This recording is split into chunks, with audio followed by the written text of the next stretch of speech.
Mga bossing, sa naghahanap po dyan ng business class crossover, available na naman tayo ngayong araw mga bossing. Mileage neto is only 7,500 mga bossing. 2024 na Subaru Forester, Eyesight S to mga bossing, ang variant. Okay, all-wheel drive syempre, 2.0 na gasoline engine mga boss. Naka-power seat, then naka-sunroof yan mga bossing, leather. Naka-plastic pa nga yung kanyang 2-din audio system. Ito yung mileage niyan. 7,527 mga boss. Ha? Kutan natin ng bahagya mga bossing. So, for now, ngayon lang ulit tayo magbabalik sa pagbablog kasi nung karang araw, medyo pangit ang panahon. Ulan ng ulan mga bossing, no? Then sunod-sunod din naman yung deliver natin kasi nga nag-holiday, marami tayong buyer na napagserbisyuhan mga boss. Kasi kahit holiday, tuloy ang trabaho natin mga bossing. Yun nga lang, ulan ng ulan, di tayo makablog mga boss.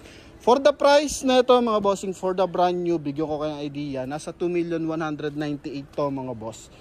Second hand unit naman tayo mga bossing. So makukuha mo lang to sa halagang 1,625,000 kasama dyan yung transfer of ownership. Para sa mga nagkaka-interest, pwede kayong tumawag sa ating contact number na nasa screen after nyo mapanood yung ating full review mga boss. Ano? So front area muna tayo. So ito po is naka projector headlight. Then daytime running light yan mga boss. Maayos yung fog light tsaka headlight, walang basag. Then never binaha mga boss. May chrome. Yan mga boss.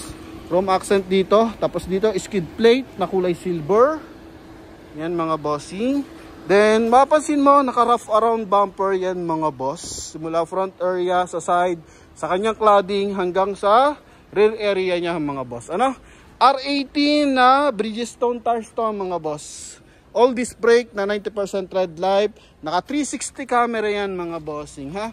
May camera sa side, may camera sa harapan. Then may camera rin sa likuran mga boss. Dito naman sa kanyang window panel. So naka chrome. Pati yung kanyang door handle mga boss. Ito yung kanyang interior mga boss. Pasok tayo. Alright mga bossing. So pagdating sa safety features mga boss. So Subaru tayo dito mga bossing. Ha? So dito sa kanyang steering wheel, so mapapansin mo meron siyang line departure assist, cruise control, tapos auto steering to mga boss ha.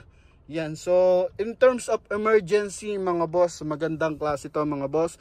Once na antukin ang driver or medyo inantok sa sobrang layo ng biyahe mga bossing, so yung line departure assist mga boss, kapag nadidetect niya yung guhit sa gitna ng kalsada, so kusa niya sinesenter yung ating unit or nag-a-alarm dito yung ating mga bossing, line departure assist mga boss. Then dito naman sa auto steering mga boss, let's say ganyan sa Everest, masyado ng tutok mga bossing. Tapos bigla siya nagpreno, tayo naman bigla rin nagpreno mga boss. Kaso dikit na talaga. Yung unit mismo mga boss, kusa siyang mag-automatic steering para iiwas dun sa kanyang tatamaang nasa harapan mga boss. So ganun kaganda safety features nito. And same time mga bossing, yun nga, meron na tong hands-free connection para dito sa ating 2-din audio system. And same time, naka-paddle shift, plus minus for manual mode, may auto headlight, meron na rin siyang auto wiper mga boss. So auto headlight mga bossing, kapag dumadaan ka ng mga tunnel, so kusa nang umiilaw yung ating headlight mga bossing. Once naman na auto wiper, so kung nakalagay sa auto wiper yan pag umulan, so hindi ka na magwa-wipe, kusa na siyang magwa-wiper mga boss. So ang sensor ng ating auto steering tsaka auto line departure assist, so nandito yan mga boss. Okay? Then adaptive cross control mga bossing. Let's say tumatakbo tayo ng 80 km per hour mga boss. Then yung nasa harapan natin, ganun din, 80 km per hour. Then nagbigay siya ng brake mga boss. So let's say nagbigay na lang siya ng 60 km per hour. Tayo is kusa mag-a-adjust yung ating adaptive cross control mga bossing. Ano? Magre-release siya at magpipre na siya ng kusa. So ganun to ka high-tech mga bossing. Kaya in terms of safety features, so panalong-panalo tayo dito. Then add na rin natin yung airbag sa kanyang steering wheel, sa dashboard, sa side mga bossing. Ano? Yan. Okay, then safety features, eto naman. So kapag umakyat tayo ng mga malalamig na lugar, gusto natin ng sariwang hangin, punta tayo ng ating probinsya, so eto maganda na open mga boss. Okay, so Yan, ganyan mga bossing. And same time nga, all-wheel drive to mga boss. So, all-road condition, kayang-kaya nito mga bossing. So, mapa city, mapa highway, mapa off-road mga boss. So, okay ito mga bossing. Yan, automatic climate control, push start unit, talo available natin susi. Then dito sa side mga boss, meron siyang power seat. So, click mo lang kung saan mag-adjust yung upuan natin. Pero kung gusto mo, i-manual mo, pero dito naka-power pa rin. Okay? Then same time, syempre power adjust. Power fold yung ating side mirror. Yan mga boss, kagandahan, may blind spot ano dito mga bossing sa kanyang cornering. Meron siyang window na maliit. Yan, sa kanyang quarter panel mga boss. So pag may sumisingit, nakikita natin ang bahagya mga boss, no? Yan, so power fold and power adjust mga bossing. Okay, dito. Then dito rin mga boss. Okay, so mapapansin mo sa kanyang side mirror, meron din siyang ilaw. So once na naka-signal light tayo, nakikita rin natin bukod dito sa ating panel mga boss, no? Then reverse parking camera, nakikita rin. Acceleration, mga boss. Yan, then angle ng ating unit, kung stable ba tayo dito mga boss, no? Kung yung tinatahak ba natin lugar, bulubundukin or highway mga boss, na-detect din. Yan, then yun nga, meron dito sa snow dirty. So yung mga madudulas na daan mga boss, ito naman yung mud, yung mapuputek mga bossing. Okay, so pwede mo siyang adjust dyan mga bossing. May button yan. Then ano rin to, electronic parking assist mga boss, ha. Yan, busina, check natin. Okay, goods. Same time, dito ang dami niyang safety dito features pa mga bossing. Bukod sa safety features, may features din. Safety features muna tayo, memory height. So pag memory height mga bossing, so naka-auto, ano kasi yan, power adjust yung ating tailgate mga bossing. Yan, okay, so makikita mo full yan, mag-open, pero ibaba natin mga boss.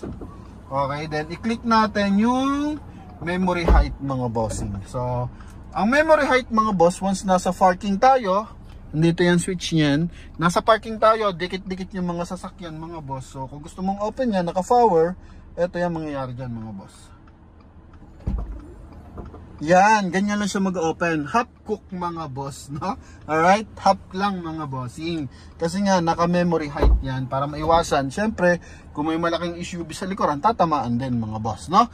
Yan, then pagdating sa leather, naka-factory leather yan, armrest, mga bossing, likod. Presentable, may armrest din sa likuran yan mga boss. Sa side naman, chrome yung ating door opener. May kulay gray na accent mga boss dito sa kanyang front area sa baba ng dashboard mga boss, no? Okay, so dito pa, ito mga bossing yung ang tawag dito, may tawag to kay Suzuki mga bossing, auto stop start system mga bossing. So ang ano na ito mga bossing, 4-fos, once na naka-on yan, kapag nasa traffic light mga boss, kusa mamatay makina pero gumagana yung aircon blower. Pero kung ayaw nyo gamitin yan, pwede nyo siyang i-off. Then dito rin yung ating blind spot assist mga bossing, nag-open yan mga bossing. Okay, para kapag may mga sumisingit, na-detect ng ating driver. Yan mga boss, no? Then ito, stability control. Okay, etong isa, ito yung mga sensor natin mga boss. Okay, so meron din siyang ang tawag dito, pre-collision mga boss. Yun nga sa mga pedestrian, pag may dumadaan o kaya naka-stop na sasakyan, pag na-detect niya na merong possible collision mga boss, nagbibigay ng assistant yung ating mismong unit. Okay, so malaking tulong yun lalo na pag mga bagong driver mga boss, or talagang pagod na yung driver, nasamahan na ng antok, so may iwasan natin dito yung collision. And same time, makikita mo naman naka-plastic pa yan.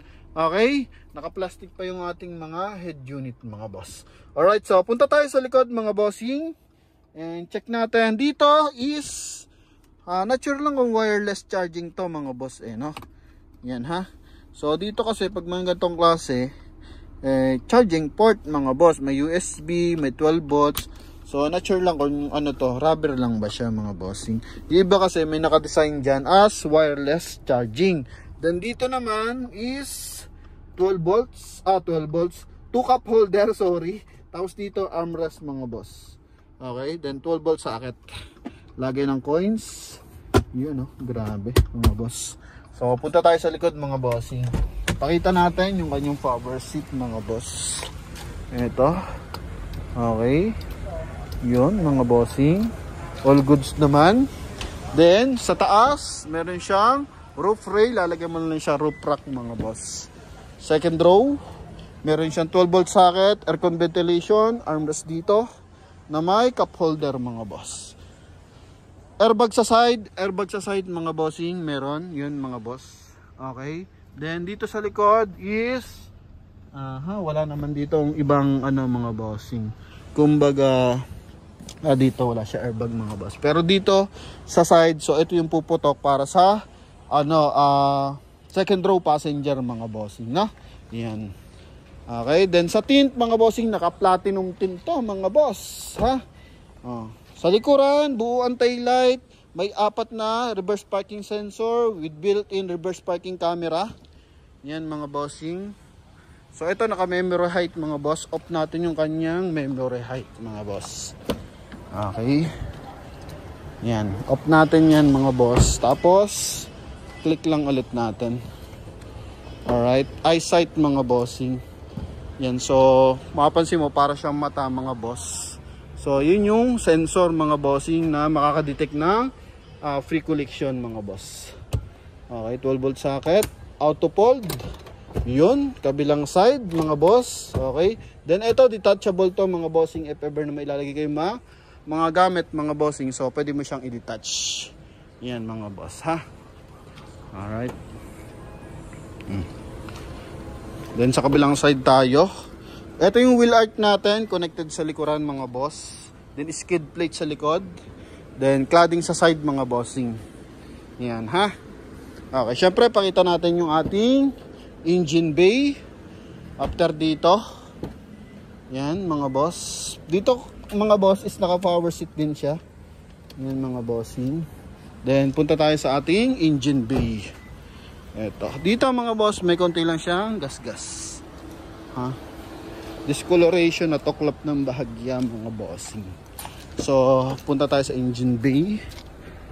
Yan mga boss. Yung mga unang Subaru mga boss, wala siyang handbrake, foot brake. Pero ngayon, na siya, electronic parking assist na siya mga boss, no? Yan. Then, ito yung ating engine bay. Yan mga boss. Okay, so boxer engine to mga bossing, ha? Okay, 2.0 to mga boss. Yan, buo. Totally hindi pa to na-detail mga bossing, pero maayos naman to nakagamit yun mga boss. Yan, sa garahe lang to na dumihan mga bossing. Walang mga leak yan mga boss, ha? Puting-puti ang kanyang makina dyan mga bossing. Oh. Yan, naka-automatic ang aircon mga boss. Okay. Yung kabilang side. Walang bangga mga boss at never tong binaha mga bossing. Kaya sa mga nagkaka-interest dito, yan, naka-motolight ang kanyang battery mga boss. Ganda ng kanyang turn signal, palapad na ngayon mga bossing. So yun lamang mga boss sa mga nagkaka-interest sa ating Subaru Forester Eyesight S mga boss. So tawag na sa ating contact number na nasa screen. At maraming salamat sa pagsuporta. 100,000 followers na tayo, 102 subscriber pala, and 578 followers sa Facebook mga bossing. Thank you very much. Salamat sa panonood. And hoping makuha nyo yung ating mga pangarap na dream car mga boss. Thank you very much. God bless.